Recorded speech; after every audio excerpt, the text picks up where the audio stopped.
The blood in the snow looked like spilled wine against fresh linen, and Wade Keller nearly rode past it in the blinding white storm before his horse whinnied and pulled hard to the left. He squinted through the driving snow, his breath forming clouds in the bitter December air of 1883, and saw what appeared to be a heap of fabric partially buried in the drift beside the narrow road leading out of Winnetka, California. The Sierra Nevada foothills were unforgiving in winter, and this storm had blown in fast and vicious just after sunset. Wade had been riding back from delivering a message to the Henderson ranch when the weather turned, and now he was fighting his way home through what felt like nature's fury made manifest. He dismounted quickly, his boots crunching in the fresh powder, and stumbled toward the shape. His heart hammered when he realized it was a woman, her face pale as death itself, her lips tinged blue, and a nasty gash across her temple still seeping blood that froze almost as soon as it touched her skin. Her dress was torn at the shoulder, and even through the snow he could see the dark bruises forming on her arms and neck. Someone had hurt her badly, then left her here to die in the cold. Wade did not hesitate. He stripped off his heavy coat and wrapped it around her motionless form, then lifted her into his arms. She was light, too light, and he could barely feel her breathing against his chest as he carried her to his horse. Getting her onto the saddle was awkward, but he managed to position her in front of him, holding her against his body as he urged his mount forward through the storm. His ranch was closer than town, maybe 20 minutes if the horse could keep its footing. Wade pressed his heels in and held the woman tighter, willing his own warmth into her frozen body. The ride felt like hours. The wind howled and tore at them, and Wade lost feeling in his fingers within minutes, but he kept moving. The woman in his arms did not stir, and several times he pressed his ear close to her mouth, just to confirm she was still breathing. Each time, the faint flutter of air against his skin was the only reassurance he had that she was still alive.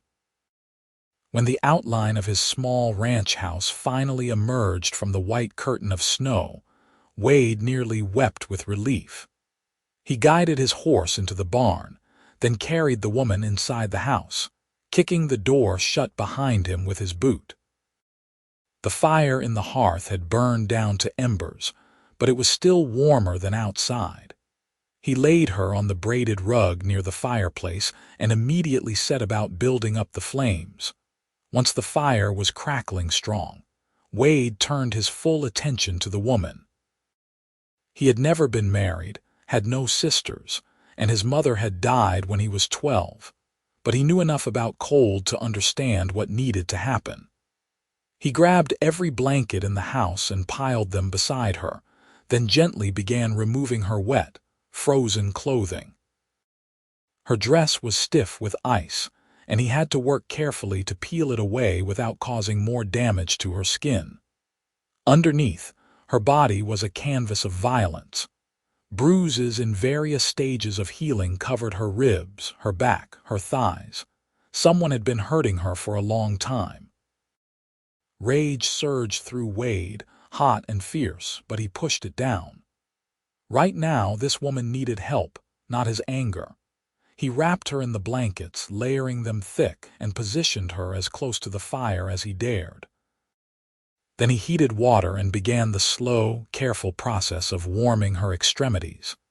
He had seen frostbite before, had lost a friend to it during a harsh winter 5 years back, and he knew you could not warm someone too quickly, or you would do more harm than good. He worked through the night, keeping the fire high, checking her pulse, watching the color slowly return to her face. Around 3 in the morning, she began to shiver violently, which Wade took as a good sign. It meant her body was trying to warm itself. He heated broth from the pot he kept on the stove and managed to get a few spoonfuls between her lips. Most of it dribbled down her chin, but some went down her throat, and that was enough by dawn. The storm had passed, leaving the world outside blanketed in pristine white. Wade had not slept. He sat beside the woman, watching her breathe, occasionally adding wood to the fire. As the sun rose and sent golden light streaming through the window, her eyelids fluttered. Wade leaned closer. "Can you hear me?" Her eyes opened slowly, revealing irises the color of warm honey. Confusion clouded them at first, then fear. She tried to sit up, gasping, and Wade held up his hands in a placating gesture. "Easy now, easy. You are safe. I found you in the snow last night. You were hurt." She looked down at herself, at the blankets covering her, and seemed to realize she was not wearing her own clothes. Panic flashed across her face, and she clutched the blankets tighter to her chest. "I did not do anything improper," Wade said quickly. "Your clothes were frozen solid. I had to get them off you or you would have died. I swear on my mother's grave I was only trying to help." She stared at him for a long moment, her breathing rapid and shallow. Then, slowly, the panic receded. She looked around the small, neat cabin at the fire crackling merrily, at Wade's tired, honest face, and seemed to make a decision. "Where am I?" Her voice was hoarse, barely more than a whisper. "My ranch, about an hour outside Winnetka. I am Wade Keller. I found you on the road during the storm." She closed her eyes, and a single tear tracked down her cheek. "He left me there. He said I deserved to freeze for being such a terrible wife." Wade felt that rage surge again, but he kept his voice gentle. "Who did this to you, my husband?" "Bartholomew." She opened her eyes again, and Wade saw a deep well of pain in them that had nothing to do with physical injury. "We have been married 3 years. It started small. A slap here, a shove there. But it got worse. Last night I burned the roast because I was feeling poorly, and he just lost his mind. He beat me worse than ever before, then dragged me outside and threw me in his wagon. He drove me out of town and dumped me in that snowbank. He said if I was too stupid to cook a simple meal, I could die for all he cared." "What is your name?" Wade asked softly. "Beatrice Holloway." "Well, Beatrice, your husband is a coward and a monster, and you are not going back to him." Fresh tears spilled down her cheeks. "I have nowhere else to go. My parents are dead. I have no brothers or sisters. Bartholomew was all I had." "You have a place here if you want it," Wade said, surprising himself with the words even as they left his mouth. "I have got a spare room. You can stay until you figure out what you want to do next. No strings, no expectations.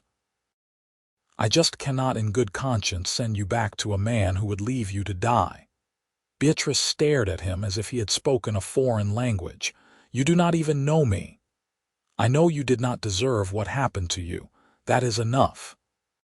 She searched his face, looking for some sign of deception or ulterior motive, but Wade Keller had always been terrible at hiding his feelings. What she saw was genuine concern and a deep, simmering anger directed at someone other than her. After a moment, she nodded. "All right, thank you. I do not know how I will ever repay you. Do not worry about that now. Let me get you some proper food and some clothes. I think my mother's old dresses are still in a trunk around here somewhere. You rest." Over the next few days, Beatrice slowly regained her strength. Wade was a quiet, steady presence, never pushing, never demanding anything from her. He gave her his mother's old room, which still had a quilt on the bed that smelled faintly of lavender. He cooked simple meals and made sure she ate, even when she said she was not hungry. He tended to the cut on her temple and the bruises on her body with a gentleness that made her want to cry, because she had forgotten men could be gentle. Wade himself was a puzzle to her. He was tall and lean, with dark hair that was always slightly too long and eyes the color of a summer storm. His face was weathered from years of working outdoors, and his hands were calloused and strong. But there was a kindness in him that seemed at odds with the rough cowboy exterior. He spoke softly and moved carefully around her, as if afraid he might spook her like a wild horse. On the fourth day, Beatrice felt well enough to leave the bed and explore the cabin properly. It was small but well-maintained, with sturdy furniture that looked handmade and a kitchen that was surprisingly organized for a bachelor.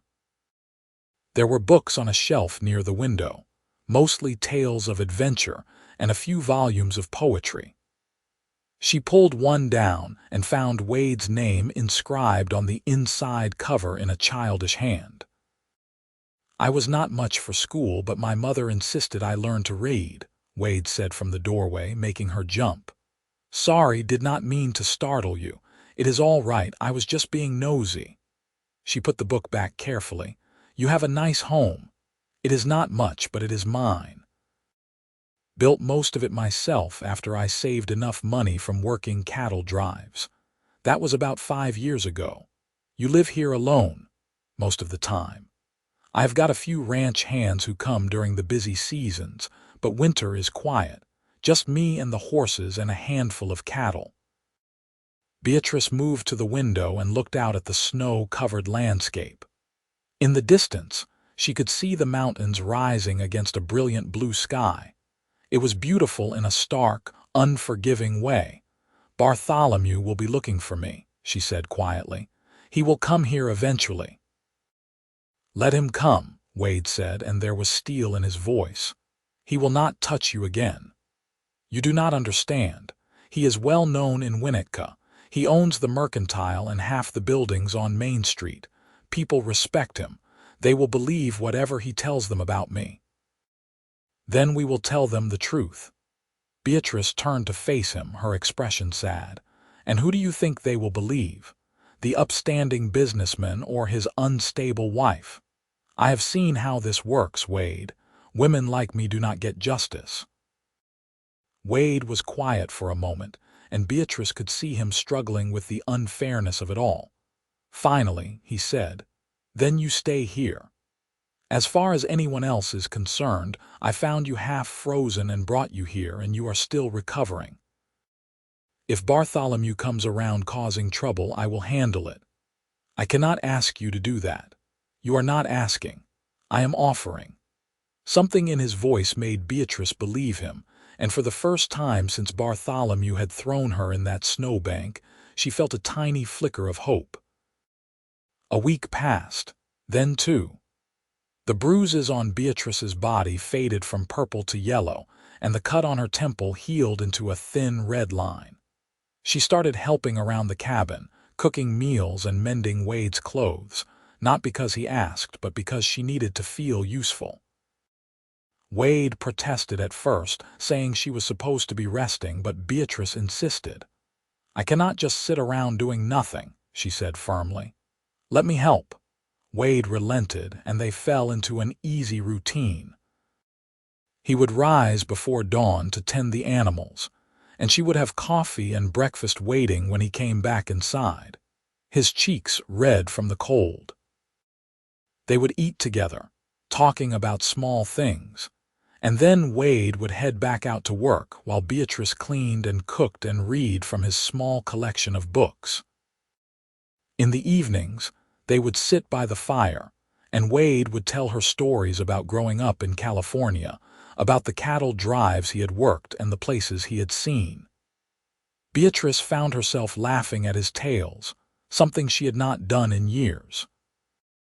In turn, she told him about her life before Bartholomew, about the small farm where she had grown up, and the parents who had loved her dearly before a fever took them both when she was 18.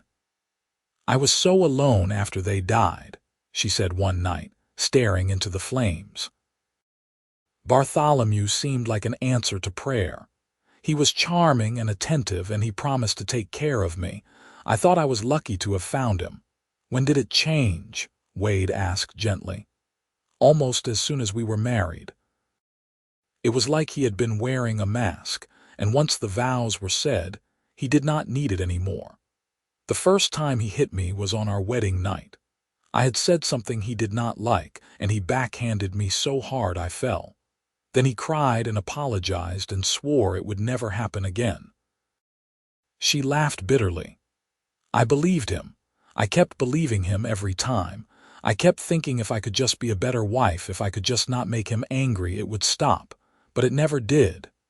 Wade reached over and took her hand, his rough palm warm against hers. None of that was your fault. You understand that, right? Beatrice looked at their joined hands, at the stark difference between his strength and her fragility, and felt something shift inside her chest. I am starting to. As Christmas approached, Wade rode into Winnetka to buy supplies. Beatrice wanted to go with him, but they both agreed it was too risky. If Bartholomew saw her, there was no telling what he might do. So she stayed at the ranch, baking bread and trying not to worry. Wade returned late in the afternoon, his saddlebags loaded with flour, sugar, coffee, and a small package wrapped in brown paper that he handed to Beatrice with an almost shy expression. "It is not much," he said, "but I saw it in the general store and I thought of you." Beatrice unwrapped the package carefully and found a beautiful shawl made of soft blue wool. It was the nicest thing anyone had given her in years, and tears pricked her eyes. "Wade, you did not have to do this. I wanted to. You needed something warm, and the color reminded me of the sky." She wrapped the shawl around her shoulders and stood on her toes to kiss his cheek. "Thank you." Wade's face turned red, and he cleared his throat awkwardly. "You are welcome. Oh, and I heard something in town. Bartholomew is telling everyone you ran off with another man. He is playing the heartbroken husband." Anger flashed through Beatrice. "Of course he is." "I did not say anything. Figured it was better to let him think you are long gone. But Beatrice, if you want to set the record straight, I will back you up. We can go to the sheriff together." Beatrice considered it, then shook her head. "Not yet. I'm not ready to face him. Is that cowardly?" "No," Wade said firmly. "It is smart. You are healing. There is no rush." That night they sat by the fire as usual, but the air between them felt different, charged somehow. Beatrice found herself acutely aware of Wade's presence, of the way the firelight played across his features, of the solid warmth of him beside her. She had grown so comfortable with him over the past weeks that she had almost forgotten to be afraid, and that realization was both thrilling and terrifying. "Wade," she said softly, "can I ask you something?" "Of course. Why have you never married?" He was quiet for a long moment, staring into the fire. "I guess I never met the right woman. I have been focused on building this place, on making something that is mine. And most of the women in Winnetka are not interested in a simple cowboy with a small ranch. They want men like Bartholomew. Men with money and status. Those women are fools," Beatrice said with feeling. "Money and status do not mean anything if the man has no decency." Wade looked at her, and the intensity in his eyes made her breath catch. "You deserve better than what he gave you. You know that, right?" "I am beginning to believe it," she whispered. He reached out and tucked a strand of hair behind her ear, his fingers lingering against her cheek. "You are strong, Beatrice, stronger than you know." The moment stretched between them, fragile and precious, and then Wade seemed to catch himself. He pulled his hand back and stood abruptly. "I should check on the horses one more time before bed," he said, his voice rough. "I will see you in the morning." He grabbed his coat and was out the door before Beatrice could respond. She sat alone by the fire, her heart pounding, and realized with startling clarity that she was falling in love with Wade Keller. The realization terrified her. After everything she had been through with Bartholomew, the idea of opening her heart to another man seemed impossibly dangerous. But Wade was not Bartholomew. Wade was kind and patient and good. He made her feel safe in a way she had never experienced before, not even in the early days of her marriage when Bartholomew had been on his best behavior. Still, Fear was a powerful thing. Beatrice went to bed that night and lay awake for hours, her mind spinning with doubts and worries. What if she was wrong about Wade? What if he was just better at hiding his true nature? What if she was too broken to ever trust anyone again?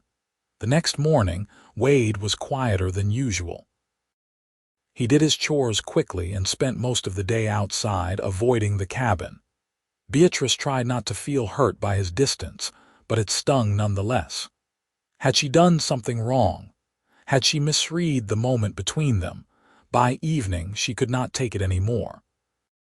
When Wade came in for supper, she confronted him. "Did I do something to upset you?" Wade looked startled. "What? No, of course not." "Then why are you avoiding me?" He sighed and ran a hand through his hair. "I am not trying to avoid you, I just needed some space to think." "About what?" "About you, about this." He gestured vaguely between them. "Beatrice, I have feelings for you, real feelings, but I know you have been through hell, and the last thing I want is to take advantage of you or make you uncomfortable. So I have been trying to keep my distance, to be respectful." Beatrice's heart soared even as tears filled her eyes. "You have feelings for me?" "Yes," he said simply. "I think I have since the moment I pulled you out of that snowbank. But I know the timing is terrible and you probably do not feel the same way, and that is fine. I just needed you to know that I am not expecting anything from you. You can stay here as long as you need, and I will never push you for more than you are willing to give." She crossed the small space between them and took his hands in hers. "Wade Keller, you are the best man I have ever known. And I have feelings for you too. That scares me more than I can say, but it is the truth." Hope bloomed in Wade's eyes. "Really? Really? I know it is too soon, and I know I have a lot of healing to do, but I cannot ignore what I feel when I am with you. You make me happy. You make me feel safe. You make me remember what it is like to be treated with kindness." Wade lifted her hands to his lips and kissed her knuckles gently. "Then we will take this slow as you need. I am not going anywhere." They stood there for a long moment, holding hands and smiling at each other like a couple of fools, and for the first time in years, Beatrice felt genuinely hopeful about her future. Winter deepened, and with it, the connection between Wade and Beatrice grew stronger. They were careful with each other, moving slowly, but the affection between them was undeniable. Wade would find small ways to touch her throughout the day, a hand on her shoulder as he passed, fingers brushing as they reached for the same plate, a gentle squeeze of her hand before bed. Beatrice found herself seeking out those touches, craving the comfort they brought.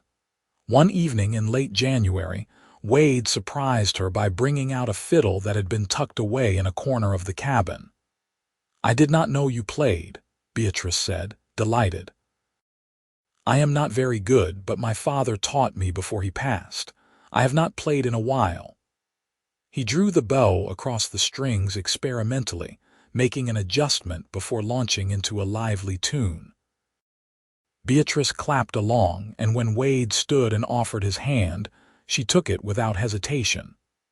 They danced around the small cabin, laughing and breathless, and for those few minutes, the rest of the world ceased to exist.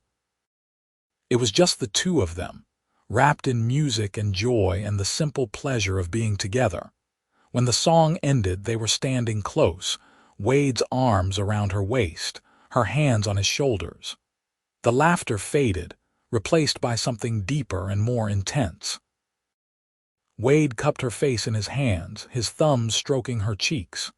"Can I kiss you?" he asked, his voice barely above a whisper. "Yes," Beatrice breathed.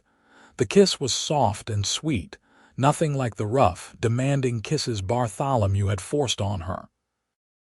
Wade kissed her as if she were something precious and fragile, and Beatrice felt tears slip down her cheeks even as she kissed him back. When they finally pulled apart, both of them were trembling. "Are you all right?" Wade asked, concern etched on his face. "I am perfect," Beatrice said, smiling through her tears. That was perfect. From that night on, they were inseparable. They still maintained separate bedrooms, Wade insisting he would not rush her, but the emotional intimacy between them deepened with each passing day. They talked about everything: their hopes, their fears, their dreams for the future. Wade told her he wanted to expand his ranch, maybe buy more cattle and hire permanent hands. Beatrice admitted she had always wanted children, but the thought of bringing a baby into her marriage with Bartholomew had terrified her. "You would be an amazing mother," Wade said with certainty. "And if that is something you want, someday, I would be honored to give you that." The implication made Beatrice's heart race, but she was not ready to talk about marriage yet. Not while she was still legally bound to Bartholomew. The situation came to a head in early February. Beatrice was in the cabin, kneading bread dough, when she heard the sound of horses approaching. She looked out the window and felt her blood turn to ice. Bartholomew Holloway was riding up to the cabin, flanked by two men she did not recognize. "Wade," she called, her voice shrill with panic. Wade emerged from the barn, his hand resting on the gun at his hip. He had seen them too. He walked calmly toward the house, positioning himself between the approaching riders and the cabin door. Bartholomew dismounted and strode forward, his face twisted with rage. He was a heavy-set man with thinning hair and a thick mustache, dressed in expensive clothes that marked him as a man of means. The two men with him stayed on their horses, watching the scene with interest. "Where is my wife?" Bartholomew demanded. "If you are referring to Beatrice, she is under my protection," Wade said evenly. "And she is not going anywhere with you. She is my wife. I have a legal right to her. You forfeited any rights when you beat her half to death and left her to freeze in a snowbank." Bartholomew's eyes narrowed. "She told you that. She is a liar. She ran off because she is unstable. I have been worried sick about her. The bruises on her body tell a different story. You have been keeping her here for weeks, and you expect me to believe nothing improper has happened," Bartholomew sneered. "You have ruined her reputation, Keller. She is coming home with me right now." "No, I am not," Beatrice said, stepping out of the cabin. Her voice was steady, even though she was shaking inside. "I am never going back to you, Bartholomew." "You do not have a choice," Bartholomew snarled, moving toward her. Wade stepped in his path, his hand moving to his gun. "Take one more step and I will drop you where you stand. You would not dare. Try me." The two men faced off, tension crackling in the air. Bartholomew's companions shifted uneasily, clearly not eager to get involved in a gunfight. After a long moment, Bartholomew stepped back, his face red with fury. "This is not over," he spat. "I will have the sheriff out here by tomorrow. She is my wife and the law is on my side." "Then we will let the law decide," Wade said calmly. "But until then, she stays here." Bartholomew glared at them both, then turned and stomped back to his horse. He mounted up and wheeled the animal around, his companions following. As they rode off, Beatrice felt her knees give out. Wade caught her before she hit the ground, holding her tight against his chest. "It is all right," he murmured. "I have got you." "He is right," Beatrice said, her voice muffled against his shirt. "The law is on his side. They will make me go back to him." "No, they will not." "I promise you, Beatrice. I will not let that happen." But Wade's confidence was harder to maintain when Sheriff Tom Morrison showed up the next afternoon. Morrison was a grizzled man in his 50s, fair but bound by the letter of the law. He listened to Wade's account and then to Beatrice's, his expression giving nothing away. "Mrs. Holloway, those are serious accusations you are making against your husband," he said finally. "They are not accusations. They are facts," Beatrice said firmly. "I can show you the scars if you do not believe me." "That will not be necessary. But you understand, legally, you are still married to him. I cannot stop him from taking you home." Even if he tried to kill her, Wade demanded. Unless you can prove he intended to kill her, it is just her word against his. And Bartholomew Holloway is a respected member of this community. So she has to go back to a man who beats her. That is justice, Morrison sighed, looking genuinely troubled. I do not like it any more than you do, Keller, but my hands are tied. Mrs. Holloway, if you want to file charges against your husband, I can help you with that. But it will be a long process, and in the meantime, you are still bound to him by law. What about a divorce? Beatrice asked desperately. That requires grounds and a judge's approval. It can take months, even years. And again, your husband would have to agree to it or be proven at fault. Beatrice felt despair washing over her. It was hopeless. She had escaped one prison only to find herself trapped in another. There is another option, Morrison said slowly. If Mr. Holloway were to agree to an annulment or a separation, that would be faster. Of course, getting him to agree would be the challenge. Leave that to me, Wade said grimly. After Morrison left, Wade and Beatrice sat in the cabin, trying to figure out their next move.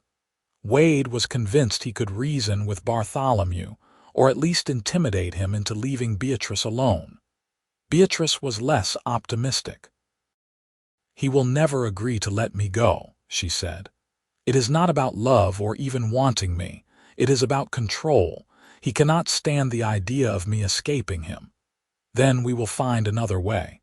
Maybe we can go to a judge directly, get a restraining order or something. That could take weeks. And what if Bartholomew comes back before then? What if he brings more men? Wade took her hands in his expression fierce. Then I will fight them. I will do whatever it takes to keep you safe, Beatrice. I love you. The words hung in the air between them, raw and powerful. Beatrice felt tears spill down her cheeks. I love you too, she whispered. I love you so much it terrifies me. Wade kissed her then, deep and passionate, and Beatrice felt the last of her walls crumble. She had been so afraid to trust again, so afraid to open her heart, but Wade had proven himself time and time again. He was nothing like Bartholomew. He was good and honorable and true. That night, for the first time, Beatrice went to Wade's room instead of her own. They made love slowly and tenderly, Wade constantly checking to make sure she was all right, that she wanted this. Beatrice had never experienced intimacy like this before, gentle and caring, focused on mutual pleasure rather than domination. Afterward, they lay tangled together in the narrow bed, and Beatrice felt a peace she had not known was possible. I want to marry you, Wade said quietly. As soon as you are free, I want to make you my wife, the right way, the way it should be. I want that too, Beatrice said. More than anything. The next few weeks were tense. Bartholomew did not return to the ranch, but the threat of him hung over everything. Wade hired 2 ranch hands to help with the work and to provide extra protection. He also rode into Winnetka several times to meet with a lawyer, trying to find a legal way to free Beatrice from her marriage. The lawyer was not encouraging. Divorce in California in 1884 required proof of adultery, extreme cruelty, or abandonment. While Beatrice's situation might qualify as extreme cruelty, she would need witnesses or evidence beyond her own testimony. Bartholomew's standing in the community made it unlikely that anyone would testify against him. What if we just left? Beatrice suggested one evening. We could go somewhere else, start over where no one knows us. I have thought about that, Wade admitted, but I do not want to spend the rest of our lives looking over our shoulders, worrying that he will find us. And this is my home. I have worked too hard to build this place to just abandon it. Then what do? We fight. We keep pushing, keep looking for a way out. Something will break eventually. The break came from an unexpected source. In late March, a woman named Margaret Davies came to the ranch. She was a few years older than Beatrice, with tired eyes and a quiet manner. She asked to speak to Beatrice alone.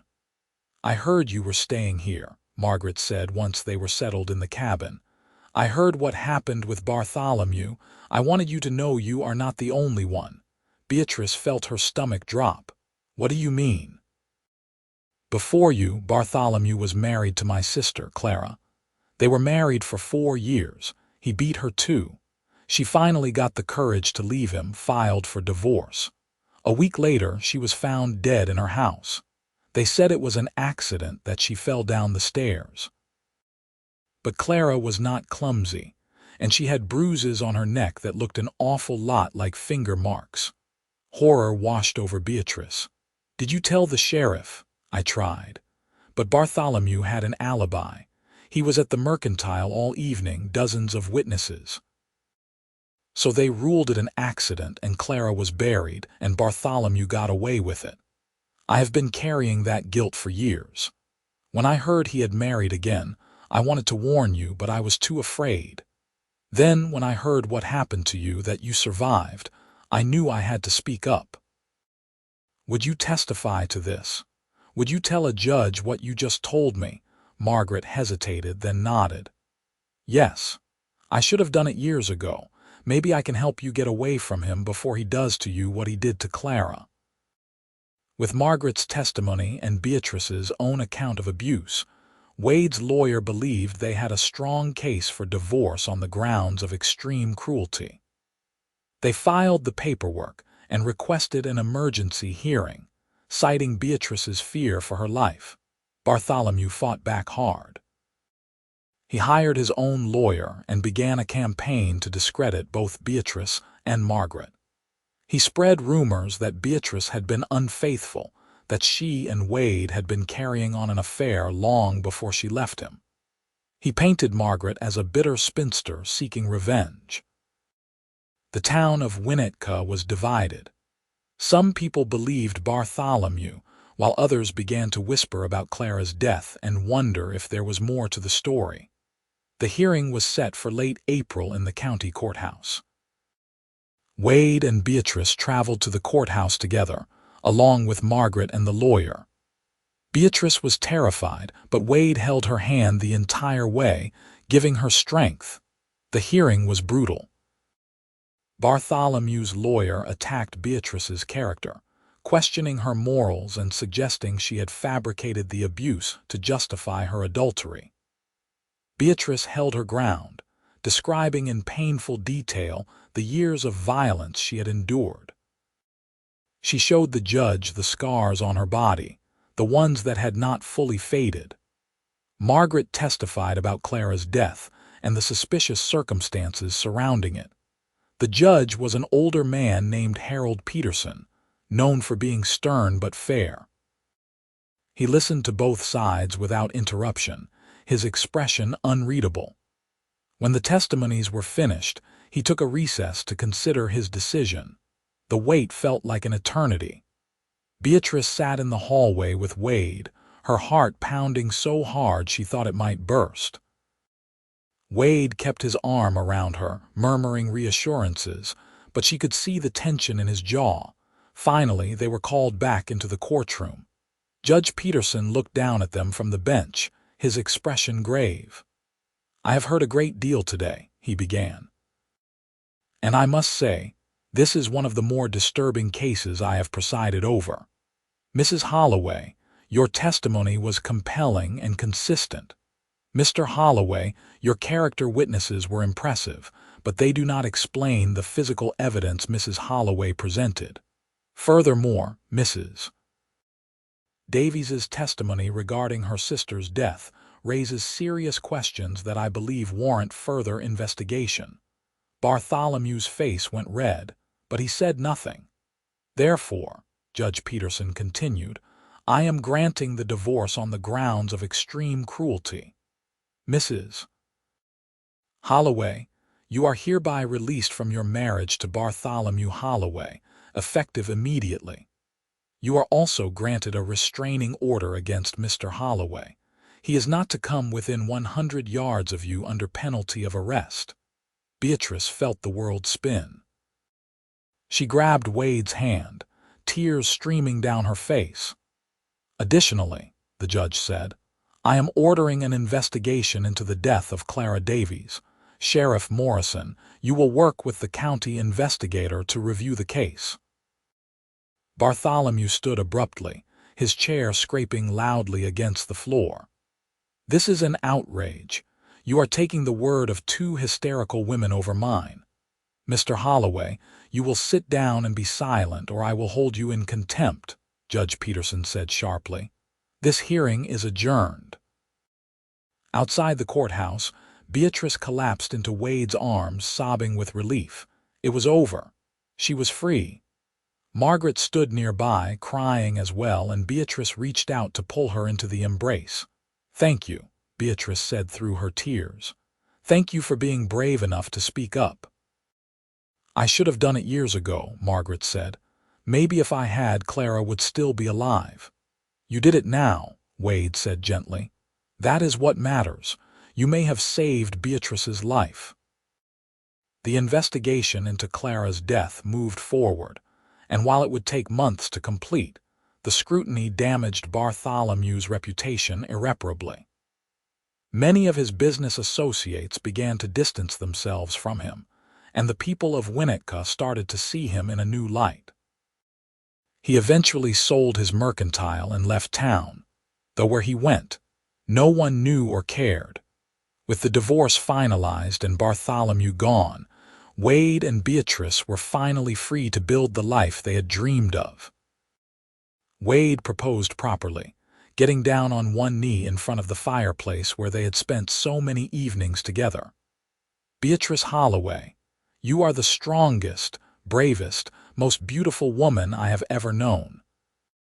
You have been through hell and come out the other side, and I count myself the luckiest man alive that you love me. Will you marry me?"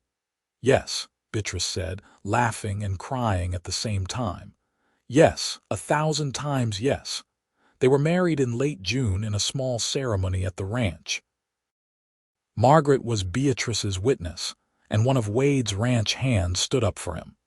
Sheriff Morrison officiated, having gotten himself licensed to perform marriages just for the occasion.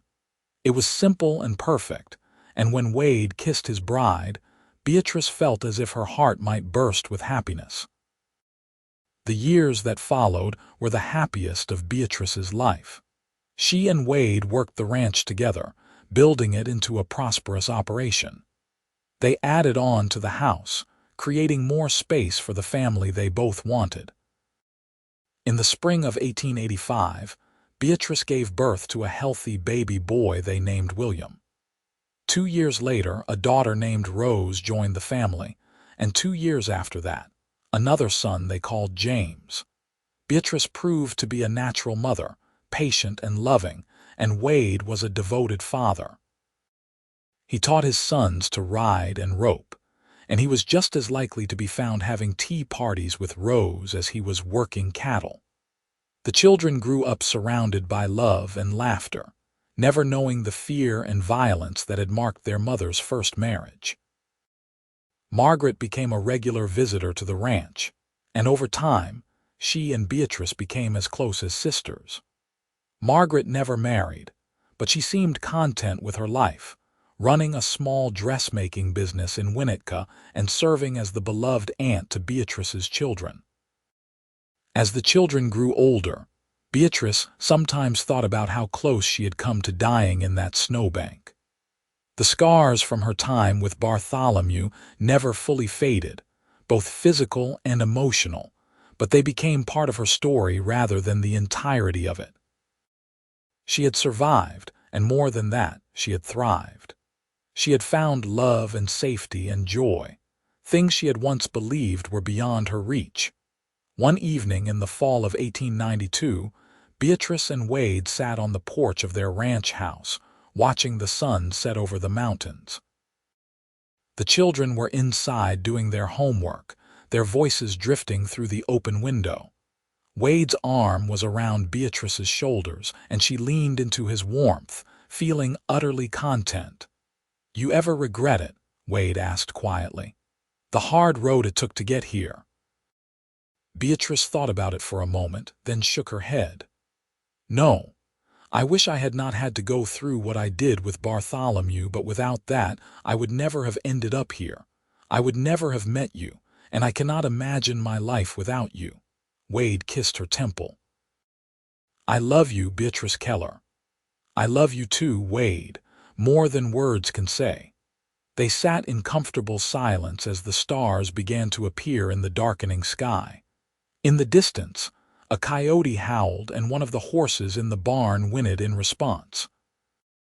It was a peaceful sound, a reminder that life went on, that the world kept turning, and that even the darkest nights eventually gave way to dawn. Beatrice thought back to that terrible night when Bartholomew had left her to die in the snow. She had been so broken, so hopeless. But then Wade had found her. He had saved her life, but more than that, he had given her a reason to keep living. He had shown her that not all men were like Bartholomew, that kindness and gentleness and true love were real. Their story was not a fairy tale. It was messy and complicated and born out of tragedy. But it was theirs, and Beatrice would not change a single moment of it. She had walked through fire and emerged stronger on the other side, and the life she had built with Wade was more than she ever could have imagined. As the years continued to pass, the Keller family became a fixture in the Winnetka community. Wade's ranch grew into one of the most successful in the region, and Beatrice was known for her kindness and generosity. She often took in women who were fleeing bad situations, offering them work and shelter until they could get back on their feet. It became her mission to help others the way Wade had helped her, to be a beacon of hope for those who had lost their way. William, Rose, and James grew into fine young people, each with their own dreams and ambitions. William followed in his father's footsteps, taking over more and more of the ranch operations as Wade grew older. Rose became a teacher, opening a small school in Winnetka where she taught children to read and write. James, the youngest, had a wandering spirit and eventually headed east to study law, determined to help people who could not afford expensive lawyers. Wade and Beatrice were immensely proud of all their children, but they were proudest of the values they had instilled in them: compassion, integrity, and the importance of standing up for what was right. The children had grown up hearing the story of how their parents met, and it had shaped their understanding of the world and their place in it. In 1898, Margaret passed away peacefully in her sleep at the age of 53. Her death hit Beatrice hard, and she mourned the loss of her dear friend deeply.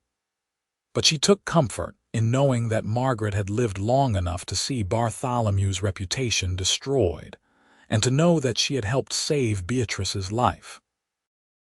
They buried Margaret on a hill overlooking the ranch, and Beatrice visited the grave often, bringing fresh flowers and telling Margaret about the children and the ranch and all the little joys of life. As for Bartholomew, they heard rumors over the years. Some said he had died in a bar fight in San Francisco.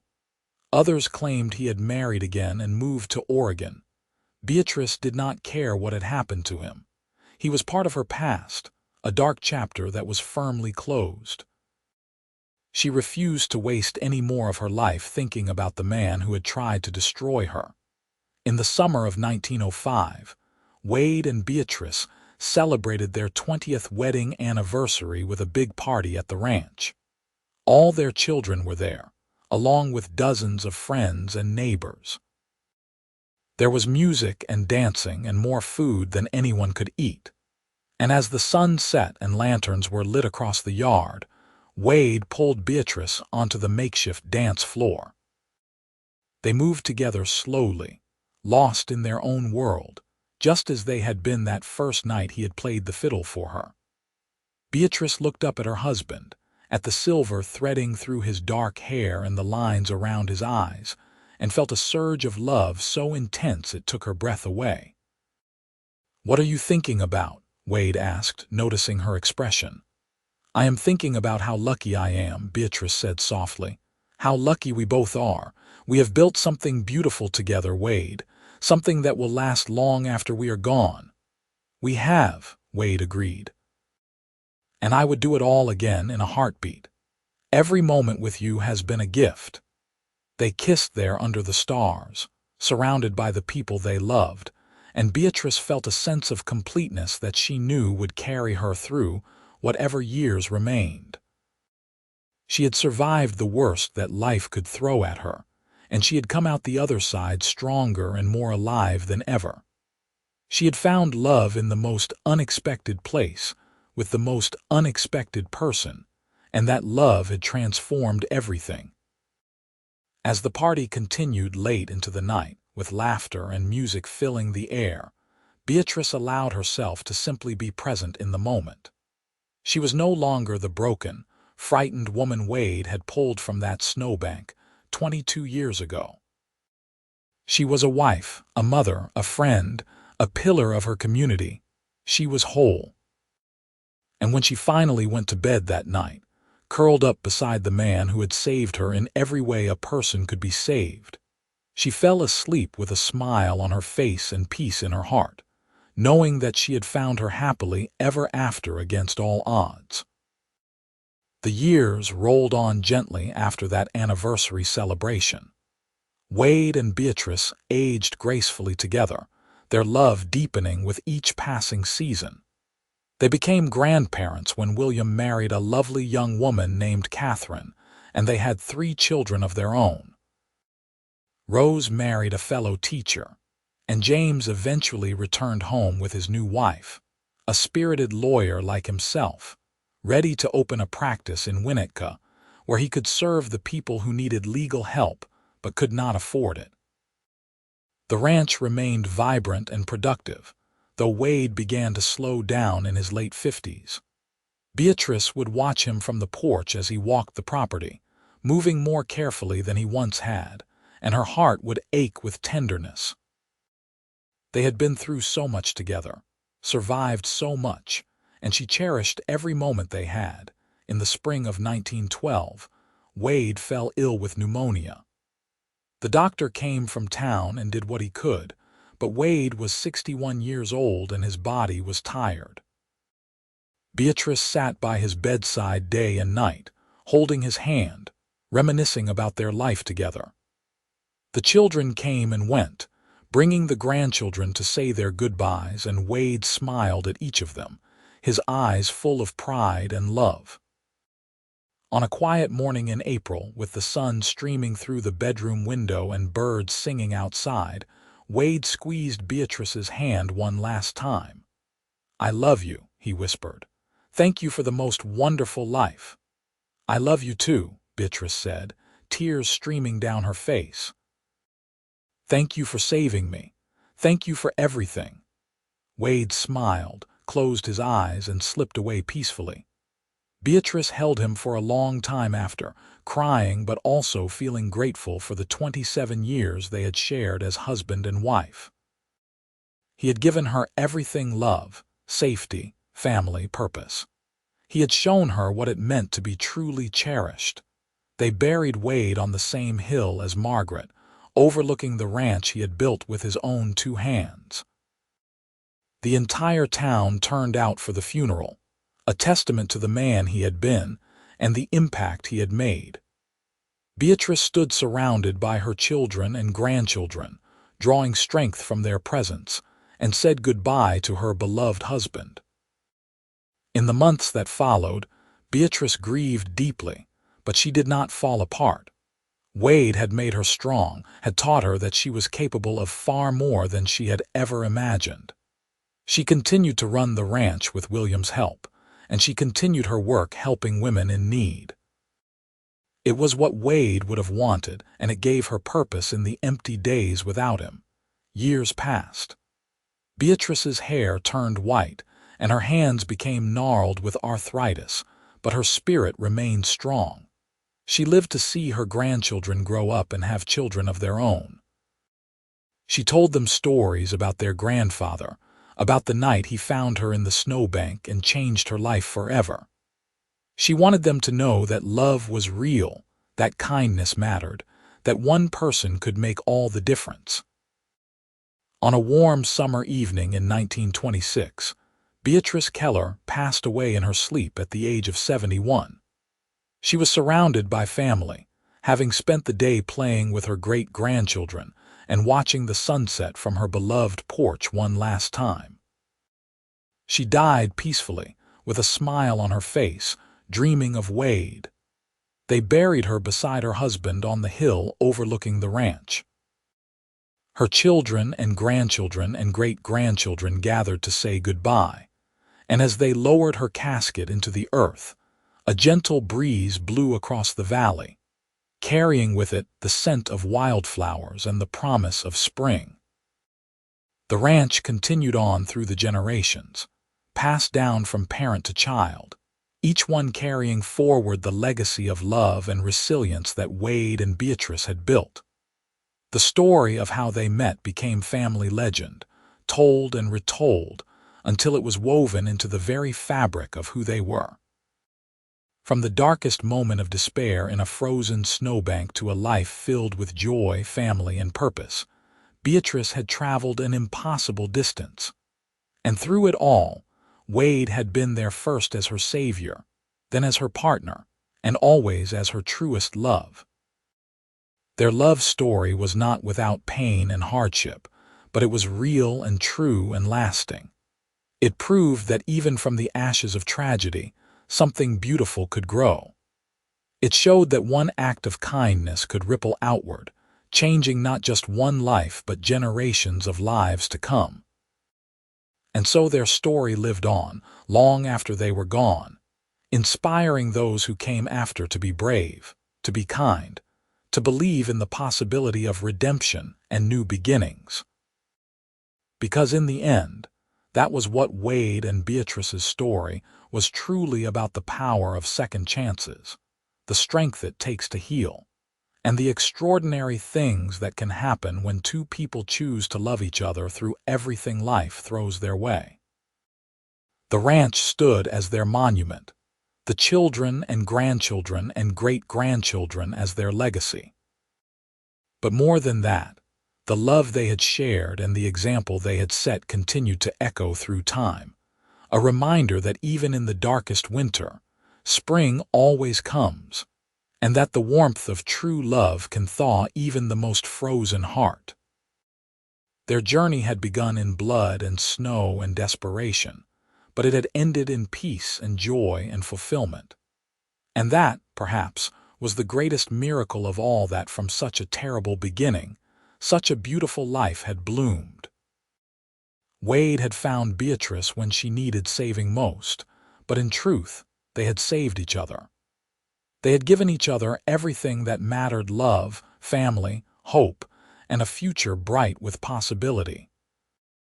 And as the sun set over the California hills, painting the sky in shades of gold and pink and purple, the ranch stood strong and proud, a lasting testament to two people who had loved each other through the very worst and celebrated each other through the very best. Their story was complete, their circle closed, their love eternal. And that was exactly as it should be.